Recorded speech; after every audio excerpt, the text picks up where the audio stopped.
नमस्कार, आप देखतानी पावर भोजपुरिया। तो आप सभी का पवन सिंह का बहुत ही ज़बरदस्त रिकॉर्ड हो चुकल बा, जो कि global artist YouTube top 10 search मारी, जो कि गूगल पर आप यहाँ पे देख सकतनी स्क्रीन पर।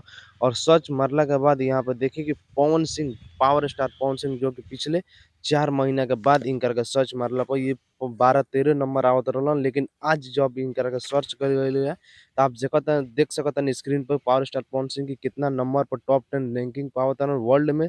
सिंगर में कितना नंबर पर इनकर सर्च नाम आवताटे, ओकरा बाद से इनकर गाना बाटे जौन उ कितना नंबर पर ट्रेंडिंग करता। तो आप सभी वीडियो पे बने रही और पूरा हमारे रिकॉर्ड देखी। और बता दी आप सभी के पावर स्टार पवन सिंह के बहुत ही लगातार बैक टू बैक सॉन्ग देवे के कारण आप सभी का बता दें कि उनकरा चलते बैक टू बैक सॉन्ग दे तरन, ओकरा चलते इ टॉप 10 रैंकिंग में आ गइल बाड़न, जौन कि खेसारी के पिछाड़ के आ गइल बाड़न 7 नंबर पर।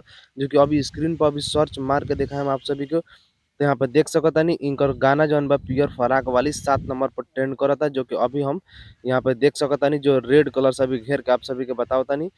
ओकरा नीचे एक और उनकर गाना बा जिनका राजा जी के दिलवा, ये भी 8 नंबर पर ट्रेंड करता पूरा म्यूजिक सेक्शन में। और बता दी कि ई बहुत ढेर दिन से ट्रेंड करता, दोनों गाना थोड़ा पुराना हो गइल बा। लेकिन आर्टिस्ट के बात करी टॉप 10 आर्टिस्ट में, तो टॉप 10 आर्टिस्ट में इनको देख सकतानी अलका याग्निक जो 1 नंबर बाड़ी, और 7 नंबर पवन सिंह बाड़न, और 8 नंबर शिल्पी राज बाड़ी। तो ये भोजपुरी के दोनों शेर और शेरनी लगातार अपना फॉर्म में आ गइल बालो, और लगातार इनको 7 नंबर और 8 नंबर पर ट्रेंड करता लो। ओकरा बाद से बात करी खेसारी के, जौन के पहले ई खेसारी पहले रहत रहलन कब, जब पवन सिंह अपन गाना बैक टू बैक ना दे के महीना में 1-2 गो गाना गावत रहलन, ओकरा बावजूद उ 11-12 नंबर पर रहत रहलन। लेकिन आज खेसारी भी गाना गावत रहलन और पवन सिंह भी गाना गावत रहलन, ओकरा चलते आज देखतानी खेसारी चल गइल बाड़न पीछे 11 नंबर पे चल गइल बाड़न। जाकर आप सभी सर्च कर भी देख सकतानी। तो ये देख सकतानी आज सुबह-सुबह पावर स्टार पवन सिंह का बहुत ही जबरदस्त सॉन्ग लॉन्च भइला एंगल म्यूजिक पर, लाइटर।